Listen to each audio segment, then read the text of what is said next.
I put the one from my camera in there. Do you want to sit with Grandpa while I eat? Sure.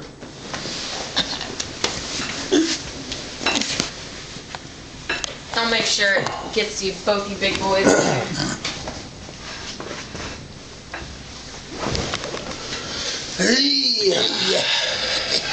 There you go. Perfect. Perfect. And that, as long as that light's on, it's working. Yeah, I think so. So, What's that? An amoeba?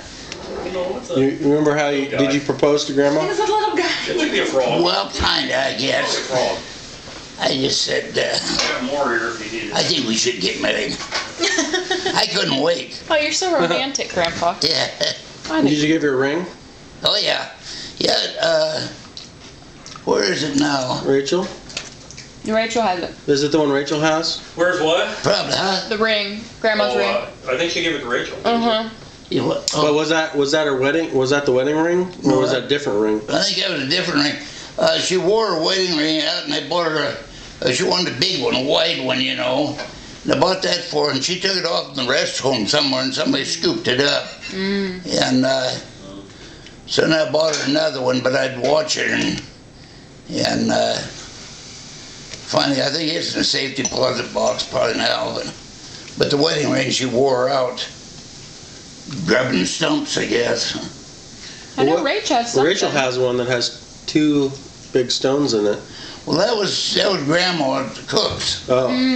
Yeah, Ruth got that from Grandma Cook, and she gave it to Rachel, and she says, I want to make sure Rachel gets that, and I don't want you giving it to some woman, you know. And I said, no, Rachel knows that's hers. And she said, well, I'm going to give it to her right now. And I said, that'd be fine. So she gave it to her. Yeah, but I want Grandma's star sapphire once Dad gives it up. Thought what? I said, I want Grandma's star sapphire once Dad gives it up. Oh, yeah, I was going to say, you have to talk to your dad. Hey, you want an egg? No, I want another pancake. Okay. I like the banana. Andy, want a pancake? No, I'm okay. Egg? Sure. Okay. I'd love an egg. Okay. Do it over so it's not runny. Okay. Nice and crispy with pepper. That star sapphire was a good ring. It was Pretty? Yeah. I saw old black shoe shine guy in Reno one time. He had a star sapphire about like that, and I said, God, that's a pretty ring you got.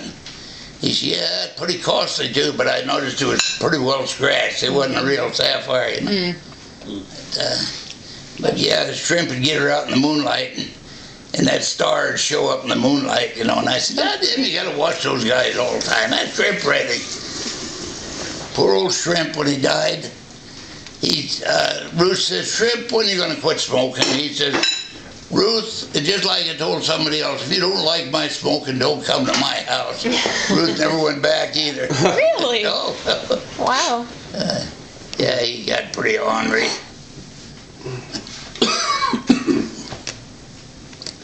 And I was over to Babe's, his mother's 80th birthday here, last year, I guess, went over. And we went over. We went over. Yeah. All my old girlfriends. Oh, Jim says Paul Jackson died and Willie Colgrove died. I thought Willie died on the road up to Marshallings or somewhere up that back road. No. Who the hell was that? One of the kids run over him with a 4-wheel drive. Somebody. I don't know. I always thought that was. Paul died. He didn't look very good. No, he sure didn't. But he was, he was sharp. Yeah. You remembered me? A friend of mine died not too long ago. It's, I went to high school with him. He was Harmon Lewis. Do you remember? What was it? Harmon Lewis died? Died of stomach cancer. Oh my God. Oh, yeah. Harmon Lewis. The really tall guy, right? Oh, yeah. Stomach cancer when he was 27. God. I didn't know that. Yeah. Hoopa boy. Played basketball. He was a pretty nice kid. He was really nice. Yeah. Graduated with me. Boy, the older you get, the more people are dying. I know. He was with Faylene. Had a baby with Faylene. Really? Yeah. Huh. Here we go, Jess. That's Thank you, Papa. I dropped it in the Sink. I get you an egg. Okay. Can it be in the syrup? Yeah. So, when did you guys get the hoopah? Let's see, when I moved up from Southern California, I had a big old Thornton Drive, dual drive truck, ugly thing, terrible. And I traded that for a newer single drive dump truck. And we was getting ready to leave, and I was going to load all my stuff in, bring it to Arcata. We come up on just looking around, and I got a job up at Arcata, running loading donkey for Vic Winnip. And I said, well, I got to go home and gather my stuff up, and I'll be back. Okay. So Roy Seas had wrecked his truck, and he said, I'm going to get my insurance money here in 2 or 3 days. If you want to stick around for a couple of days, I'll buy your truck. So I went down. He said, I got my money. Come on down. Went down, and he said, what do you want for it? And I said, $1,000. And he says, he started chewing with me, and we started drinking his bottle of whiskey. We drank his bottle of whiskey. He chewed me down $5. He gave me $995 for it. And the next morning, I loaded the stuff in the trailer, and we headed north. So we come up to Arcata. We lived at the Ranch Hotel for a month. Everybody that come to Arcata lived in the Ranch Hotel for a month till they find something else. And then we got an apartment at the Arcata Motel. And it wasn't a motel, it was apartments there with them. And lived there. And I worked for Mel Cadle. I was running dragline for Mel Cadle on the river bar first. And let's see, when did I go to work? No, I went to work for Vic Winnip first, running loading pot, and then went to work for Mel later. But anyway, then I quit there and went to work for Jack Visser, driving truck for him. He had a new Kenworth. I went down and picked it up, and I was fueling up at Franklin's, and somebody said, well, Jimmy Smith had give his truck away today. He bought Eddie Brim's little Black Mac. And I said, well, I don't doubt if he'd give it away. I know he wanted to sell it. And he said, no, you'll give it away. There he went, right there. He said, hey, Jimmy, what do you want for your truck today? He said, I'm giving it back. You can have it if you want it. So I talked to Eddie Brim, and we took it out to Mac Company, and he says it's got a bad injector tip in it, and it cost you $14 to fix it. So I went back and I told Jimmy, I said, put that injector tip on it and run it for 30 days, and then give it back. No, he said, I'm giving it back right now. If you want it, boy, sign it over. And so Eddie loaned me $1,500 to get started with, because he was behind on a payment. And so we went over to the bank and signed it over, and the guy said, well, you don't want to make that payment now, you're just starting out. Well, we had that on the end. And I said, okay, so it didn't cost me anything, I just started. And I worked it from March, the latter part of March till Thanksgiving time, and never changed a tire on it. You'd run and haul logs and did a good job, and never had a bit of trouble with it. And so then Mom said, why don't you go out to Hoopah and see Sam Arnott's. He moved down from up there. Well, I can imagine Sam Arnott's probably had a lumber, an alder mill or something, you know. But anyway, I was out of work one time, and I went out to see Essen Price out of Witchpeck.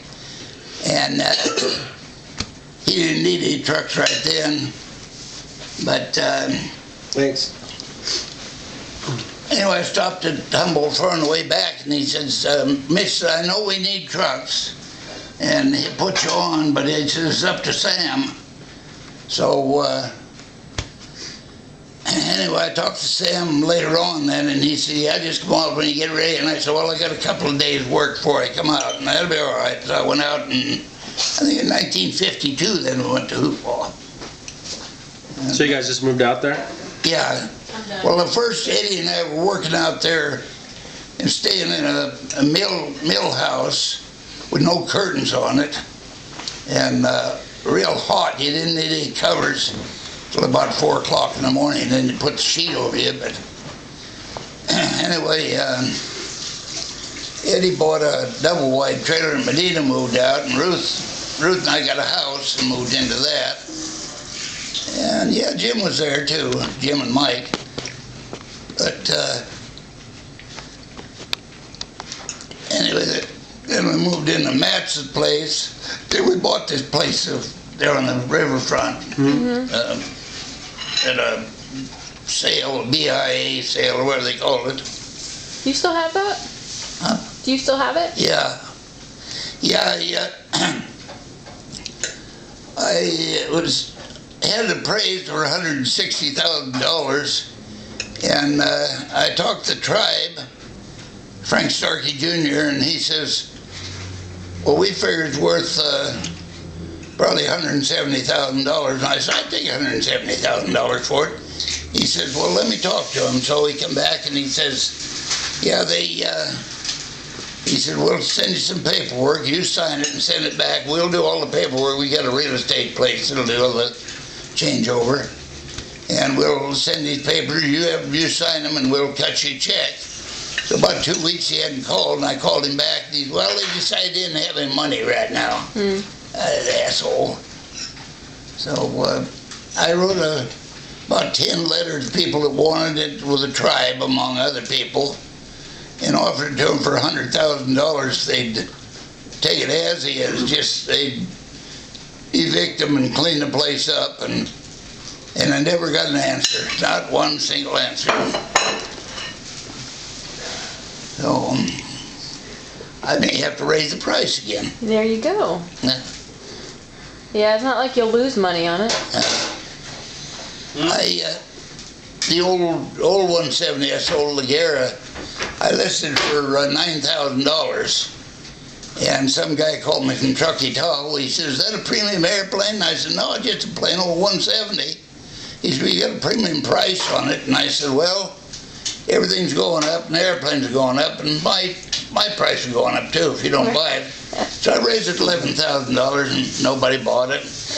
And I raised it to $16,000, and nobody bought it. So I raised it to $21,000, and nobody bought it. Finally raised it to $28,000, and Ligera bought it, and he told me the other day, he says, I think I made a pretty good deal on that airplane. And I said, we're both happy. My goodness, you tripled your price. Yeah, it took about 15 years, probably building it up, and if I didn't sell it, I'd raise the price on it. There you go. That's what I did with that Volkswagen crew cab. Yeah. At one time I tried to sell it for $600, and I kept raising the price. When I got up to $2,600, somebody bought it. Yeah. You said it was running around town here. Yeah, the guy, he never even washed the pitch from the fir trees off the roof. But he loves it. Just the way it is. He doesn't want to wash the pitch off. Yeah. And, I saw it one time. Yeah. With Dad. It was pretty neat. Well, it didn't have any rust or anything in it, did it? No, as a matter of fact, I'd done all the body work on it. It was just all painted the same color, inside and out. Blue. Egg here, what the hell? A little kitty outside. I saw a cat out front. Yeah, it's the same one. Yeah. Kind of light reddish brown, white. No, this one's like a swirl tabby. Up on the fence there? Yeah. He's looking at us. Yeah. What the hell you guys want? Oh no, that's not the one I saw. You got a cat out there? Yeah. What color? Brown and black. Swirl tabby. I bought a cat down at the cat pond. Cute little tabby cat. You did? You got a cat? Well, yeah, you gotta buy things. Yeah. What was this? And anyway, he's about maybe a year old. He's getting pretty good size, but nice little cat. And I signed up for him, gave him a credit card, and they were going to have him fixed. And I don't know if it was a her or a he, but anyway, and he had all his shots and everything. And then I had to go somewhere to the hospital, I think, or something. And I said to him, I I can't make it, and can I let him go? And she said, he'll probably be gone. I said, well, that's all right. You've got cats all the time. I can pick up another one. So that was the end of him, but I never did get another cat. When was that? When? Oh, before I got Susie. You want Yeah. a cat? Yeah, I didn't pick him up, though. Do you want one? No. No, and I thought, well, I'd have something Good stuff. that love me, you know, Yeah. pet and stuff, but I'll never get another one like Willow. I know that, you know, that's what I'm thinking about it. Well, if you get a cat, if you want a cat, I'll get you a cat, Grandpa. In a hurry, in a heartbeat. Yeah, she's got cats to spare. You can have one of mine. Yeah. Thanks, Dad. You bet. So what year was it when you went to Hoopa in 52? 52, yeah. And Mike and Jim were born then? Yeah, Mike started school in McKinleyville at 6 years old when he moved up there. That was a traumatic experience. Dad went to McKinleyville? Mm-hmm. I didn't know that. Why was it traumatic? Because I remember I was supposed to catch a bus. It was probably supposed to take me, there was a school right there, but it was just a little, you know that two-story thing? Yeah. Right there where we were living. I mean, there was those, seemed like there was those little cabins, and then there was that two-story school, but for some reason I had to catch the bus to go down to McKinleyville School, and Mom, she just set me out there, gave me my lunch pail, and I started crying. And I vaguely remember her letting me come back in, and then I think I ended up going to that school for some reason. Yeah, I think you did for a while anyway. I don't know. Well, I don't think they had a kindergarten. I don't know what the hell the deal was.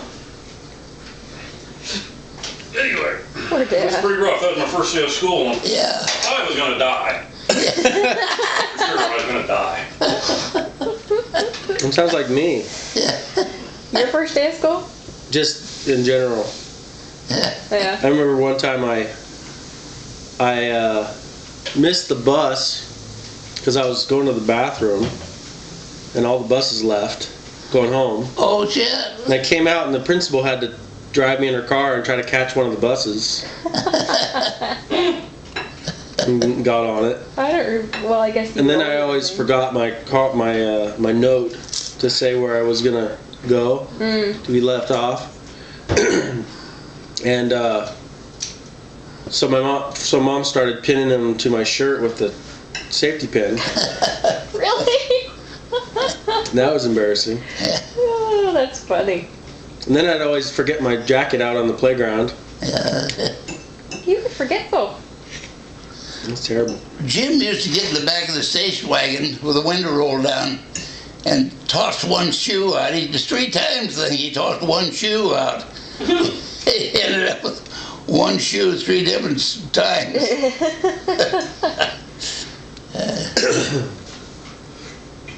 The old Sylvester the Investor. Sylvester the Investor. Yeah, the old Sylvester. Yeah. We used to stay on Highway 44, which was Cypress. And before it was anything over here, but they had a motel there, an old motel. It was more or less apartments. They had a sink and a refrigerator and stuff like that. And I think we paid $6 for 2 bedrooms and regular house, you know, $6 a night. But anyway, we'd stay there. Well, Jim got up early, about 6 o'clock in the morning, and he was out wandering around, and he come back and he says, hey, there's a horse down there at Safeway, right on the corner of Pine Street or Market Street, whatever, in Cypress. Is a horse, but I need a quarter to ride in it. And so Ruth fumbled around and gave him a quarter. And pretty quick he come back and he says, well, I need another dime. And she said, why? Is it 35 cents? And he said, well, no, the horse didn't work, so I put it in the ice machine. And I looked at it, and you got to have 35 cents for a block of ice. And she said, well, what are we going to do with the block of ice? And he said, well, okay, if you want me to lose my quarter, then we got to go and sell that to the investor. He's bound determined he's going to get that block of ice. Jimmer. Oh, that's funny. Uncle Jim. Sylvester. Okay then. Yeah, okay then. God, it was, Zacharias was telling me, he says, I said, we was over to Reading last weekend. He said, oh, were you? And he says, where'd you eat there? And I said, oh, down at Jack's. And he says, God, what do those steaks cost at Jack's? I said, oh, $5.50, I think, for filet mignon. He said, Lord, I can fill my whole family on a $5. I go down to Jean's there and I get 19-cent hamburgers and 19-cent milkshakes and but the thing now I got for lunch, it's like $18 and $20 for lunch, you know. God. And gasoline, aviation gas now is $5 a gallon, and diesel is $3.68 or something. I was buying fuel in the station. They'd pump it for 28 cents.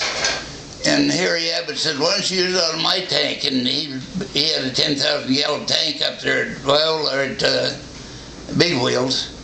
And I get that for 11 cents a gallon. Now it's $3.68. Good God. I know. It took me $50 to fill up my car tank the other It's day. still cheaper than water.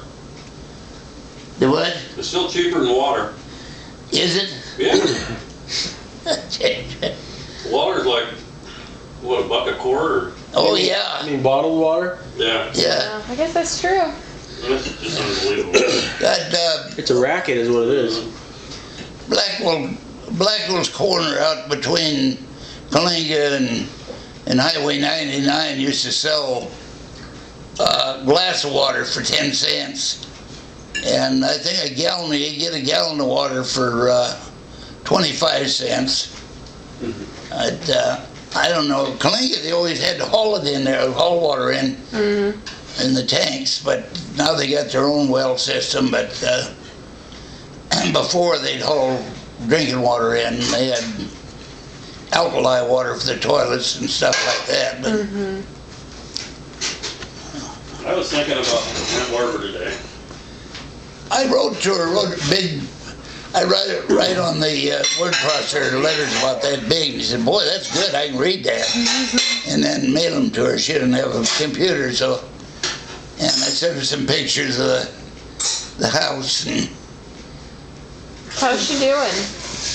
Seems to be all right. She's got, Barbara's 88 or something like that.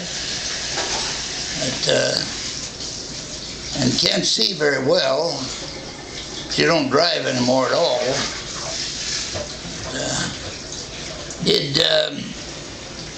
You probably never saw my pictures I made. Where the garage was, we made a dark room out of it, and there was a big window in there. We just painted that black inside and put insulation on it, and then sheeted it over, and then Mike and Jim come over and put some shelves along that wall, and they got that paint peeled off, and got this ugly thing underneath. What the hell am I going to do with that?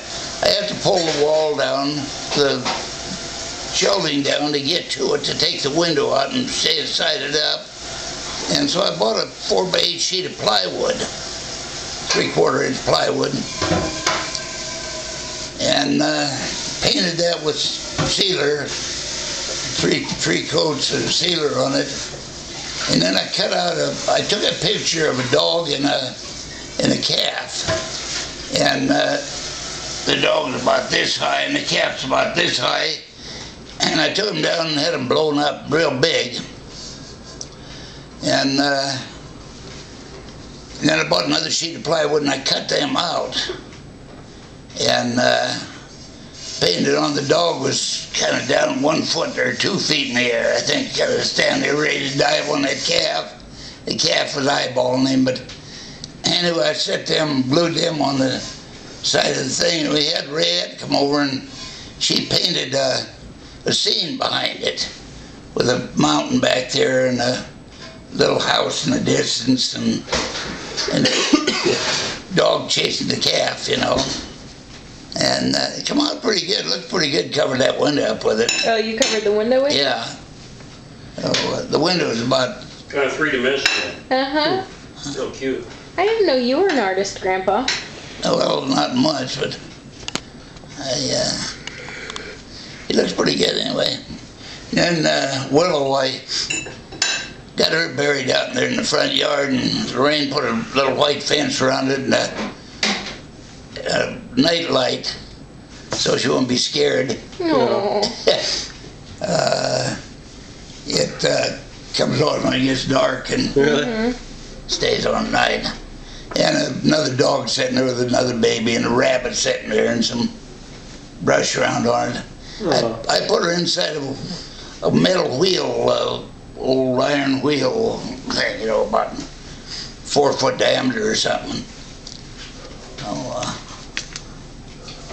Poor Willow Butt. My baby. Little butt. Willow Butt. Yeah. She was a sweetheart.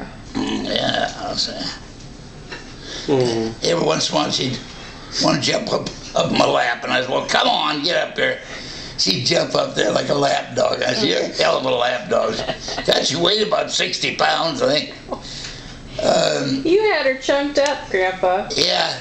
Well, Mark Scarborough says, God damn it, Dick, if you don't start feeding your dog, you're going to kill your best friend. So Barbara said, why don't you make her a stew, you know, if you got leftover vegetables and meat or anything, we just make her a stew. So I did.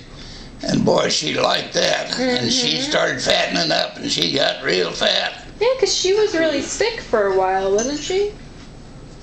No, I don't think. Yeah, she was sick and she was losing weight or something. Well, she was pretty skinny, yeah. And I don't know, I think down at Mike and Jodine's, she probably got the table scraps, you know, and but then I tried to feed her some canned food and some dry food. She didn't like that dry food, so that was when she was getting skinny, I think. If I'd put out a can of wet food, she'd just gobble it right down. But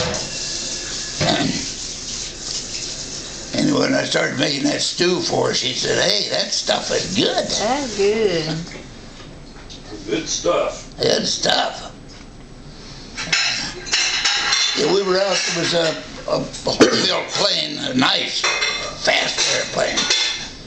He won Oshkosh, the big show in Oshkosh, Wisconsin, I guess it is.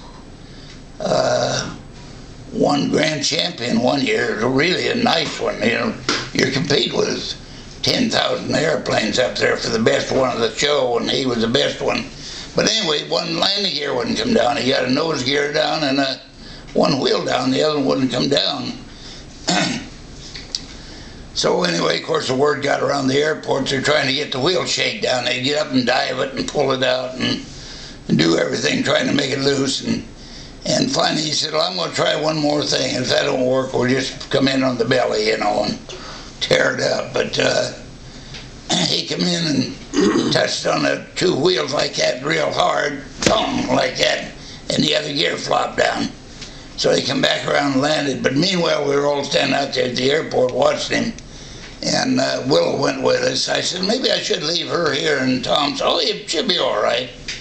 And Cindy Lou was there, Larry's dog, and Gentle Ben, Mark Skerber's dog, was running around like a rampant. But anyway, the airport manager come out and he says, you know, dogs aren't supposed to be out there in the airport, you know.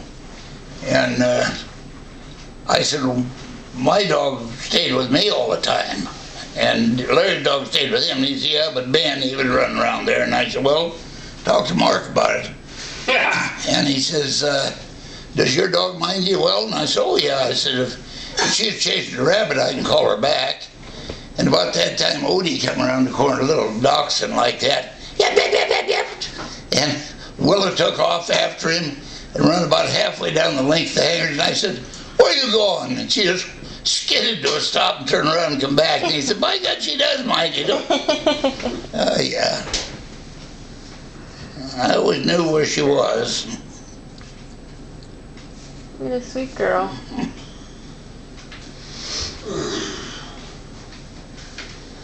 I miss having doggies.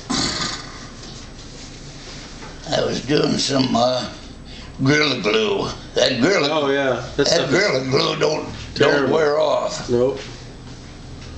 Wait for it to wear off. So Iced tea. when grandma was young, she used to fly planes, right? She was what? She was a flyer. Oh yeah, she learned 10 years before I did. Really? Yeah, she learned in 1944. I love that.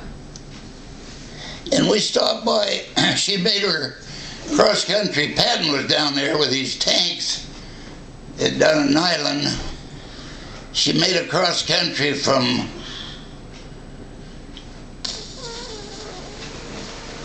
boy, was she learned to fly. I forget, that's one thing.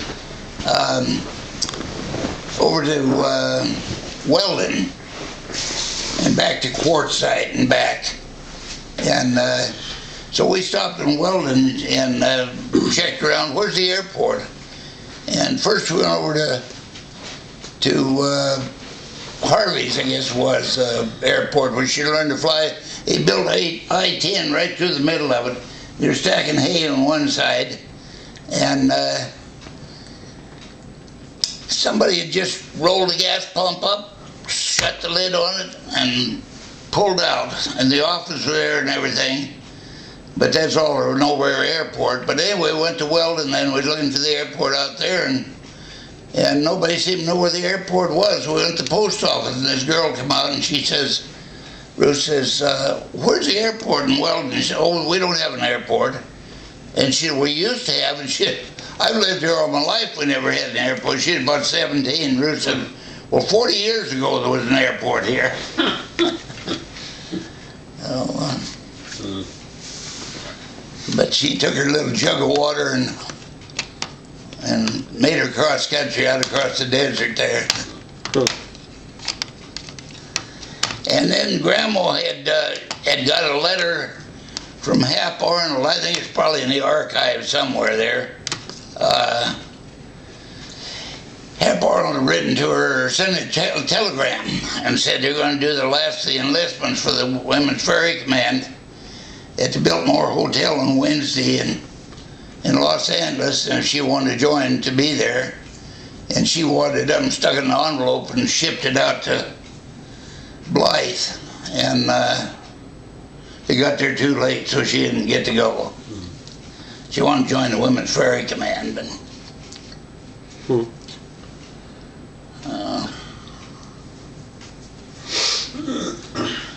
Grandma used to, we'd go somewhere, I'd come in from hauling logs, I'd crawl in the back seat and we'd head out for Oregon or Washington or somewhere, going to fly in, and my ears started hurting, we'd let them down, and going into some airport that was going to spend the night anyway. Somebody said, "How do you get your wife to go to these fly-ins?" I said, "How do you get yours to stay home?" I said, "Hell, mine's the one who wants to go." She was always ready. We took Roy and Honey Bunch down to Porterville, night flight down there, wing roast, and sleeping under the wing. About 10 o'clock, I decided to go to bed, and here come two P-51s through there. They were leaving town. They just taken off and come back and circled back and tantalized the crowd a little bit.